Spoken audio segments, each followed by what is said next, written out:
before the courts, and in particular the Electoral Court. We have made our case, and they will stand with whatever outcome that comes with it. We know our winning of power and contesting power to win it overwhelmingly, it's not dependent on the courts. We are here in Mangaung to claim what is ours, which is Umkhonto weSizwe Party. Next week we will proceed to Pietermaritzburg for the patent of Umkhonto weSizwe. So it doesn't end here. And we believe in the rule of law, and we want to thank our lawyers who have taken up our case and went with great professionalism and diligently so argued before the courts and before the judges our appeal as the African National Congress. ANC announces a plan to deal with the MK. They are like, you know what? We are gonna fight until the end. And we're not gonna let EMK just to show us flames like that. We're definitely going to put up a fight. They have announced a plan going forward as to how they are going to handle the MK thing going forward. Now, if you don't know, a bit of an update, there was indeed a war that was launched by ANC, wanting the local AMK to be deregistered. They also want MK, they also claim MK stole their members. And you know, those are some of the things that I said there, and I said to myself, how do you steal a human being like that? You know, human trafficking makes sense, but to claim that the other one stole the other ones, and it doesn't make sense. So now they are fighting for a number of things, right? And the number one thing is that the fact that they want, they say the logo it belongs to them. The name, it belongs to them. The organization, the entire organization belongs to them. The members therein belongs to them. So they are fighting everything that says MK. Because one would have said maybe the MK will just have to change the name. But they are saying the people who are inside the MK are our people. So maybe they are fighting for Jacob Zuma also too. As their member, they are saying, listen, bring Jacob Zuma back. Because I'm still trying to understand, how do you steal people? I'm still trying to figure out that one. How do you steal people? Like, honestly speaking, people that follow you, how do you steal them? But ANC says that. But nevertheless, as we proceed, guys, I put it to you that you do the following. If you are not yet subscribed, what are you waiting for? Come on, good people, because to subscribe it is free. To like the video, it is free. To comment in the comment section below, it is free of charge. To click the notification bell, it is free of charge. To share this video, it is free of charge. To watch this video until the end, it is free of charge. Also, good people, come on, to watch the ads, it's free of charge, and that's how you financially contribute to this YouTube channel. Speaking about financially contribution to the channel, you can become a member of this YouTube channel from as little as 20 Rand a month. You can also use the Super Thanks button.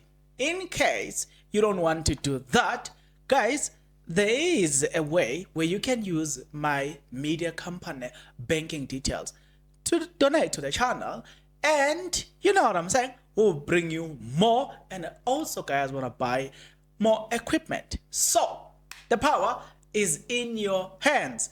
Please do the honorable thing as we proceed. When all of been said and done, ANC, so they are also vowing that Bona MK is not a problem, you know. They're just dealing with MK. But MK is not a problem. Guys, not what I said. It is what Figilem Balula told people.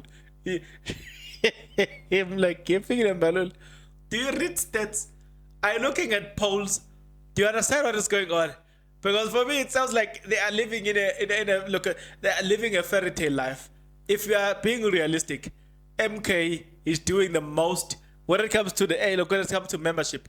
So they can't portray the idea that Bona, they are not scared of MK. MK is not doing damage to them. MK is doing a lot of damage to them, and they know that. That's why they want MK out of, they want MK out, because they understand that MK is doing the most. But yeah, I want you to listen to Ufigile Mbalula here.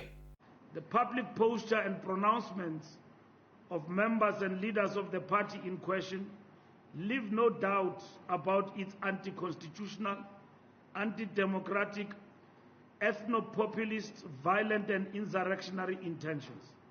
The party also harbors views that some of the rights enshrined in our constitution should be taken away. It has all the hallmarks of a rebel movement that will not hesitate to resort to insurrection and violence against the people as a bargaining tool should the electoral outcome not favor them. What is strange, though, but perhaps not surprising, is that the so-called advocates of democracy and constitutionalism have been silent as those beyond the so-called MK party threaten the very foundation of our democracy through violence. This in itself is revealing on the broader scope of counter-revolution in South Africa. Objectively, the leader of this party, Mr. Jacob Zuma, is actively asserting himself as the figurehead of counter-revolution in South Africa today, standing in contrast and contradicting the facade of what he projected throughout his apparent struggle years. This in itself is revealing on the actual motive behind his political participation and the struggle that is ultimately about himself and not the masses of our people. And of course, he has historically abused the masses of the people, as he continues to seek to do so today, by pretending that his selfish needs are in fact the needs of the people. Okay, with that being said, so give me your thought, give me your opinion about everything. But for me, from where I'm seated, a plan has been devised. Now we are going to Pietermaritzburg. So in Bloemfontein, they're fighting for something else in that court. But then in Pietermaritzburg, it's something else. But all the something else that I'm talking about here, they all has to do with the name, the logo, the colors, their people, MK being removed, deregistration of MK, MK being removed from the ballot.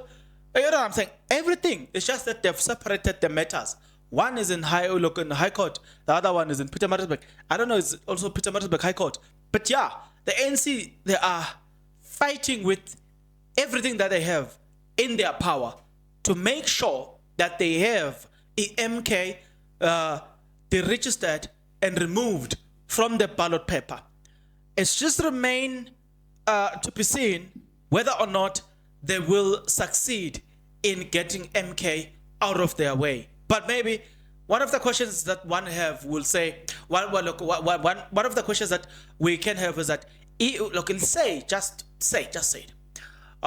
It's an example. I know it's not going to happen, but it's an example. Say, for instance, they succeed in removing MK.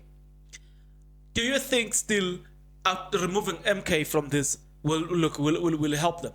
Because for me, from where I'm seated, already 27 million people have already registered. So if they don't vote MK, for instance, if they were intending to vote for MK, and obviously this developments hinders them from doing so, I am thinking from where I'm seated, they are most likely to vote EFF. But I don't think that all of them will just decide to abstain from voting. I think majority of them, some might decide to abstain, but I think majority of them will decide to vote for EFF. So I don't think that will help the ANC. One way or the other, I think Malema will be the president. So I don't think they will literally win this one. They are just caught in the corner. And it's not like they are caught in the corner, blah, blah, in a sense that they were not going to come out of this corner. It's these lies. We are going to build 1 million houses izindle su-1 million zizokwakhiwa la. Then come the time, where are the 1 million houses? No, he was not speaking about 1 million houses. He was talking about the figmentation of the figmentation that figmentated. Hey, man. Okay, we move away from that. The very same people, they say, load shedding. Give us 18 months. We will finish with load shedding. 18 months comes and go. They appoint the Minister of Electricity. Give me 18 months. 18 months comes and gone. December. Balula. Load shedding. It's going to be the thing of the past. Come December, and December is gone. January, back to stage 6. I will. Then it's asked, what did you say? No, me, I will never talk about this thing of load shedding because people quote me. That tendency of lying. And, you know me, I would rather have people not promising me a lot of things because they know they're not going to deliver them than to promise me the world, the heaven and the earth. But when it comes to deliverance, you're not there to deliver. And you expect me to trust you. Come on. Can we behave? So, the ANC have themselves to blame, but they are not yet willing to accept the defeat. But sometimes they can show signs that they have accepted that they will be defeated. And this upcoming elections, everybody is irritated. Stage 6, they keep telling us, we're going to solve this problem. Even now, they are campaigning with load shedding. We're going to end load shedding. They had 6 years to end load shedding. They failed dismally. And I don't care what you say. Potholes. I don't want to talk about potholes. Crime. Whoa. Don't even mention crime. We will solve crime, but 6 years. What were you doing? Then they come to you and say, vote for us. But how do you vote for people who have been in power and did nothing about the problem? And they kept saying, load shedding will solve it. Solve load shedding. Yeah, they kept pointing, you know what I'm saying, forward. How do you vote for such people? For me, it doesn't make any logical sense. Maybe to you it does. But for me, it doesn't make any logical sense to vote for a person that has failed. Dismally failed. You know what I'm saying? How much opportunities, how much chances should you grant to an individual that has run out of ideas? Look, guys, you cannot hear people who are talking about they are going to solve problem, but they've been there. If you're talking about job creation, 6 years, you had 6 years to prove that you can create jobs. If you didn't, then you failed. You've got no idea. Why should you be given more opportunities? For the why? I don't get it. If you talk about you're going to reduce you're going to solve load shedding, you had 6 years to do that. You failed. So admit. Don't just come here fool us. Crime. You had 6 years to solve crime. You failed. Interest rate, petrol in this country has been skyrocketed. You know what I'm saying? You had 6 years to deal with that. You failed. Now that it's election, you want to come again, lie. No, we're not going to accept your lies. We just need a new, fresh, just a new leadership. You know what I'm saying? If we can get a new leadership, even in the South African Police Service, we get a new leadership. And then we know that this so-called cold case unit, you just get somebody to do away with that, bring real police that are going to deal with real issues. The Senzo Mewa case will be done and dusted with, AKA cases, Tabo Baxter. We'll remove all those cases. We're done. We live free. You know what I'm saying? Fresh. You know what I'm saying? Not this thing of we are a cold case unit. Well, have you ever seen a cold case unit that that was never received an official mandate? Now other people in the South African Police Service are asking, Bongan, where did you hear the announcement of them, the cold case unit, and given the mandate? Now we've got this Senzo Mewa case, a joke of note. Countries are laughing. You know what I'm saying? To say, how do you have this? Why do you call this, right? Advocate therefore. They don't want to take him to prison. They don't want to take him to court. And they come here and say, he's refusing this, he's refusing this. They are treating him. They don't want people, I'm telling you, they don't want people to go to the courts where he is, because people will see how inhuman they are treating him. Like, we just see this consistent, notorious behavior from people that are supposedly doing their work. You know what I'm saying? Some people need a fresh air, man. Just give them some rest. Bring on new people. You know what I'm saying? Yeah? Bring on new people, I said it. but don't replace me here. You know what I'm saying? And say we need a new presenter here in this show, in this channel. No. Don't do that. I put it to you that you don't do that. See you guys on the next one. But until such a time, please take care.